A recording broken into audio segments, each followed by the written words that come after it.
Hey guys, check it out. Hemi Vertible here. Hey, we're out at Bruno's Classic Muscle Cars today. Going to do a tour through the shop. We'll see what all they got running on here. My buddy Brian, my neighbor Brian's 67 Firebird is here. So we'll get a look at what they're working, what they're doing on this car, and see what kind of progress, and see what else they got in this place. Can't say I've ever been here before, but I've heard about it a bunch of times. Up here in Rockville, Maryland we are. Get a chance, you can sign up online or check out their website and get through, do your own little tour and see if you want to bring your car here to get worked on. Let's walk on inside. Hey, check it out. Look at that Sox and Martin door hanging on the wall. Their fabrication guy used to be part of the Sox and Martin team and did all the metal fabrication. Now he's working here at Bruno's. But it looks like an old speed shop, Speed Unlimited or something like that. Got a lot of stuff hanging on the walls. Pretty cool.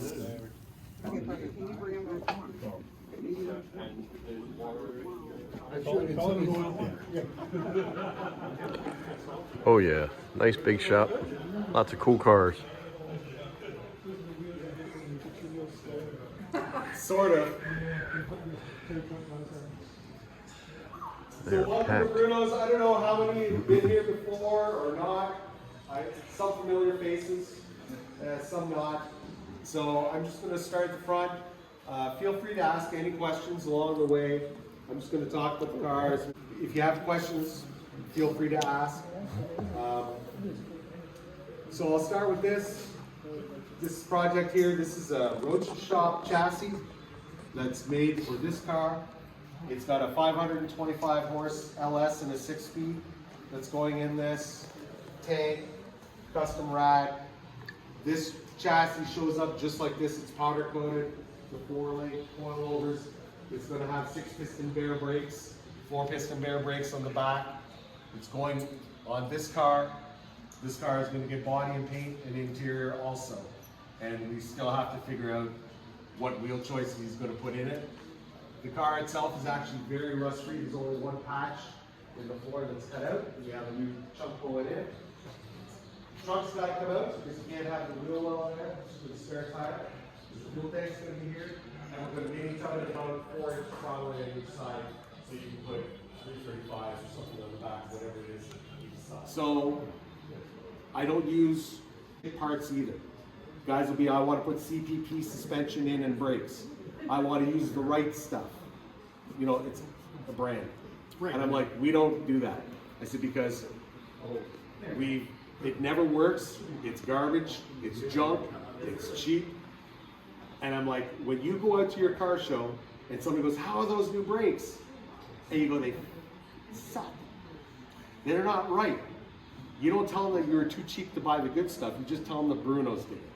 So I like to use what we're familiar with, and I like to use what we know works. I'm like, okay. He goes, it needs a top. I'm like, yes, it needs a top. Okay, I know it needs a top. Now Vic is a great guy. He's a great guy, and he understands. But something like this, a project like this, he's probably going to end up spending $50 to make everything work, make it right. You know, look, and I want everybody to understand, all these cars, everybody's underwater. It came in because it was overheating. We took it for a drive. I'm like, how the F did you drive this here?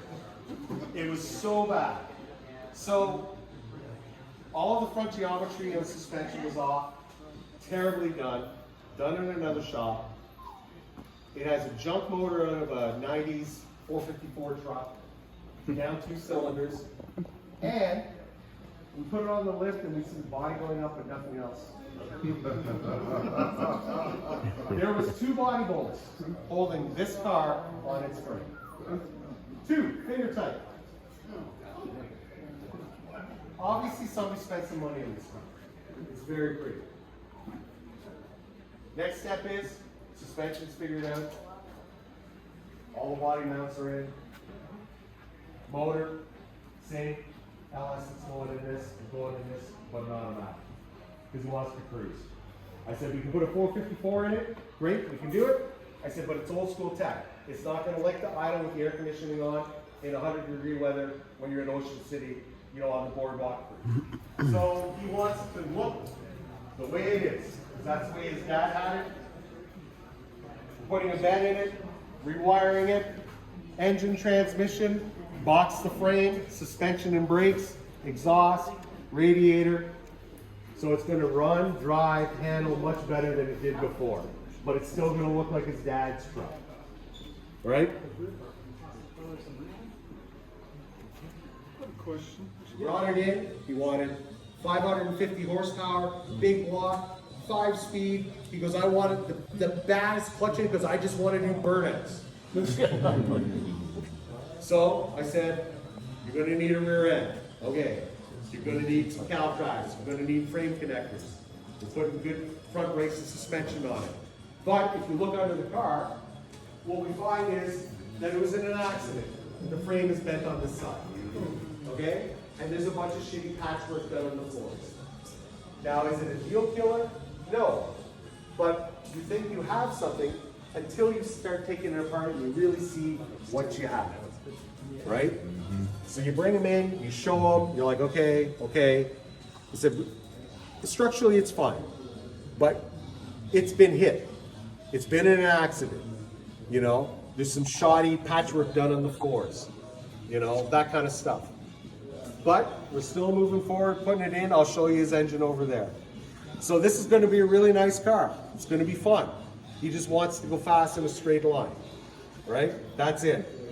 Not worried about going around corners. Better put he wants to be 18 again. Better put some tires on it. Otherwise, it's going to be real slow. Yes.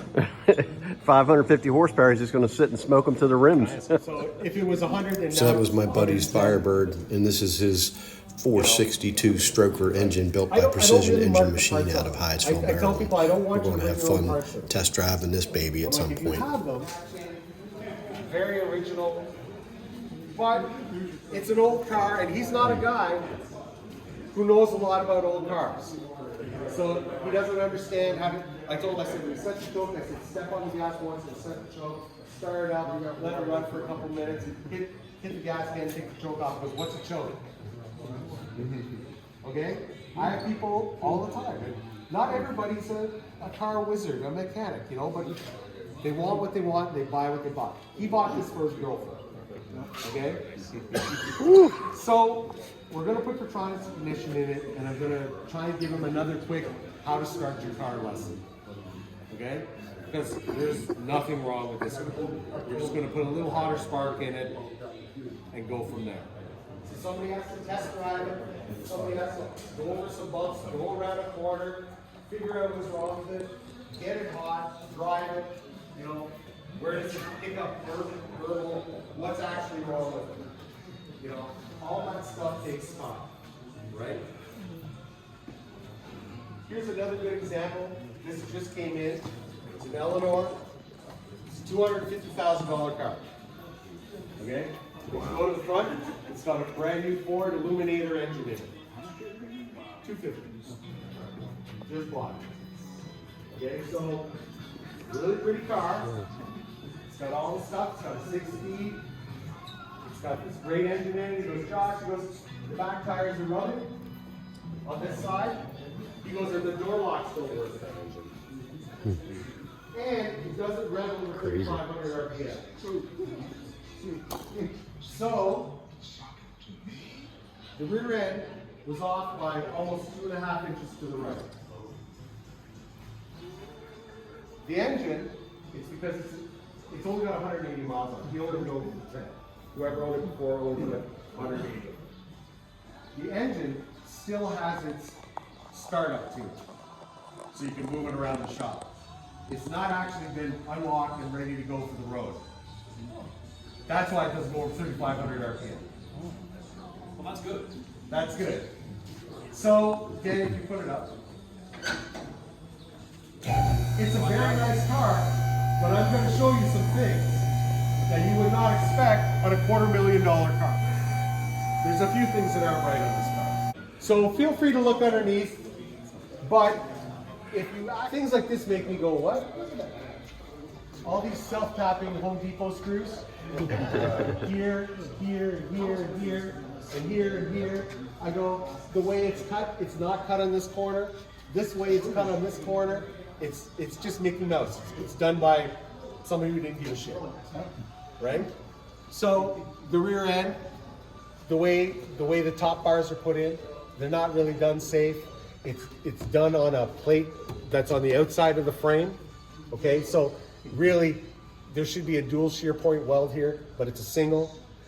All the torque from this rear end comes to those top bars, right? The pinion angle on this car was like this when it came here. Oh, geez. All right, it was like this. It should be like this. So when you get on it, it's even.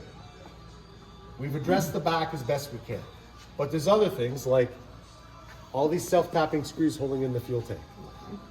Why would you do that? Why would you just shoot those screws in and leave them hanging out? Yeah, they're 1.5 inches long. So what it was is there was a lot done to this car, but at the very last minute, let's just get it out of here. The guy that bought this car would have called an experienced appraiser to look over the Well, here's the thing, this car, something that he would have noticed or would have been trained to point out to the guy. so when it comes to appraisers, it really depends who you hire and who's looking at the car. There's good things about auctions and there's bad things. You know what the good things about auctions are? Is maybe you get to go on TV and you get to pay $20 for a Ryan Coke and you buy a t-shirt. 600-ish horsepower, small block, it's got nitrous, beautiful car. Everything on this car is done right. We did the interior, car's been built, it's quite nice. Go ahead and put it up, Danny. If you look, this car is just as nice underneath as it is on top.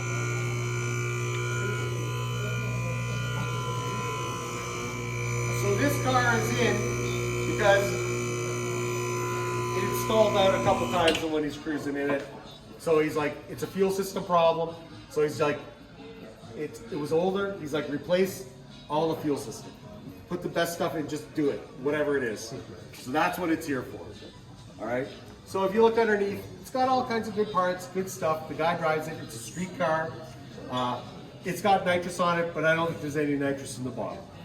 You know, this is on the verge of show car versus street. If you think about EFI and stuff like that, there's a cost associated with it because there's a lot of other things have to happen before you hit the self-learning button. You know, you guys, we watch TV and they're like, oh, it's great, we just put it on and check it over. There you go. Check out that clock. Need one of those in my garage, huh?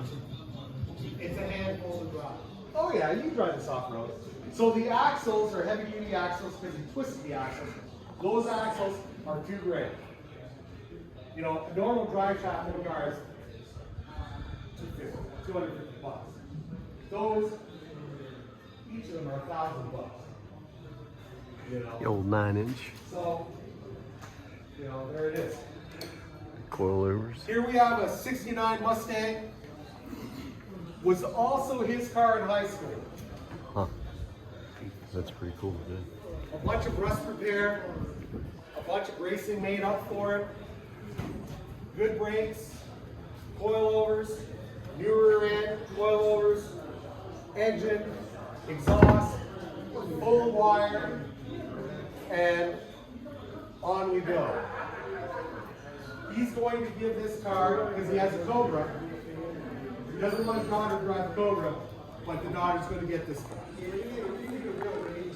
So, his dad bought it for him. He drove it. Now he's going to give it to his daughter.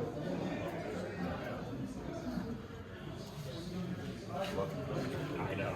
So, frame connectors, new rear end, front suspension, lines, wiring.